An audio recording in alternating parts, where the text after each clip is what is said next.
Welcome to State of Affairs. I'm Steve Adubato, coming to you from the Agnes Varus NJ TV studio in beautiful Newark, New Jersey. We're pleased to welcome one of the most prominent members of the state legislature, State Senator Teresa Ruiz, a Democrat who happens to be the Assistant Majority Leader and Chair of the Senate Education Committee. Good to see you, Senator. Thank you for having me.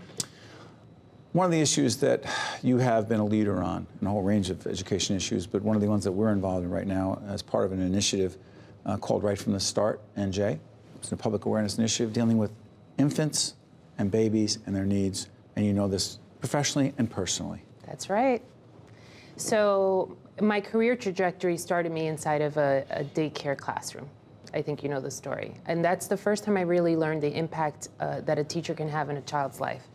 I was fortunate enough to share an academic year with 4-year-olds, and you can see the potential that they have. It was my inability to expose them to much greater things that really prevented them from learning more.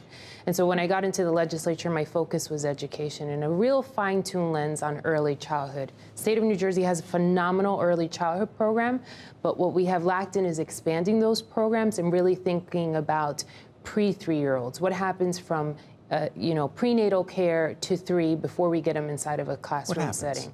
What's going on then for those babies? So what is happening as a mother? And before they're born. Exactly. As a new mother, my daughter will be 1 in the next couple of weeks. She was being exposed to music. I was reading to her every single day while she was in the belly, and I truly believe that it has a great impact. Science has indicated that already. There are neuroscientists that come out and explain to you that a child's brain is malleable plastic. And if we get an opportunity to mold that, to expose it, to have them express in different ways, the opportunities that we have to really creating a phenomenal human being is extraordinary.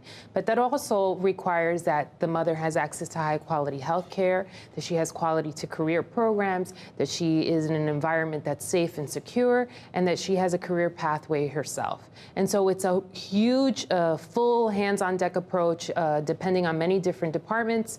I'm hoping that within the next administration, I'll be able to pass a piece of legislation that creates the Department of Early Childhood that really lends itself to bringing in all the pieces together, so it's a one-stop hub that really focuses on 0 to 5. That's so interesting because, by the way, we'll also be joined as part of the series by the chair of the Senate Health Committee, who you know very well, Senator Joseph Vitale, will be talking about this. But I'm curious about this. How much of this, Senator, has to do with money? We were talking to Cecilia Zalkine for Advocates for Children of New Jersey, and she brought up the issue of reimbursement for women or families, but particularly moms who are involved in childcare, don't have the dollars. Is the state have a role there? Of course we do. So the thing is to look at it twofold. When we think about early child care right now, I think you can talk to a mother in Cherry Hill and you can talk to a mother in Irvington, and you're going to hear the exact same issues. Do we have access to the resources to put them in, in a full-day program? What kind of programs are available? Do I have the ability to take them to and from school? And so it might come from different dynamics, but it's still kind of the same issue. We are in a state that has, for the most part, 2 working parents in the household or a single head of household. And so child care is a really prominent thing. And it becomes a decision whether you send them into a private facility that you can afford to pay, or do you have a program that's afforded to you that's high quality, or do you keep them at home with a relative because that's the most cost effective? We can't be short-sighted in that. So for every dollar that we invest in early childhood programs, there is a range. The average is you get $15 back for every single dollar. 15 back? 15 back. There's a range, and it's cost savings, reductions in schools when the child has opportunities to grow out of deficiencies that he or she may have. A pathway to higher earning, a pathway away from the prison pipeline, and a pathway from reduction on leaning themselves on resources of the government. Of course it is. So I see at home the ability that I have had to really work with my daughter. I've seen it in the classroom. As a teacher, I've seen the research-based mechanism. It is short-sighted on behalf of levels of government to think that making an investment in a child is an expenditure. It's truly a cost-saving measure. It's a life-saving measure. Speaking of life-saving, there's no natural segue for this, but I wanted to ask you about this. We also work with the Sharing Network of New Jersey, organ and tissue donation organization. There are thousands of people waiting right? Just have their lives saved because there's an organ that's not working in their body. You know this issue, again, personally, and have been a leader in it. Talk about organ and tissue donation and why it's so important, because there are so many people are just waiting. So it's the most intimate, important thing that a person, a human being, can lend themselves to. Oftentimes you think that your time on earth will measure what you've done and who you are. And my dad was an extraordinary human being that touched the lives of so many people and helped them in so many ways.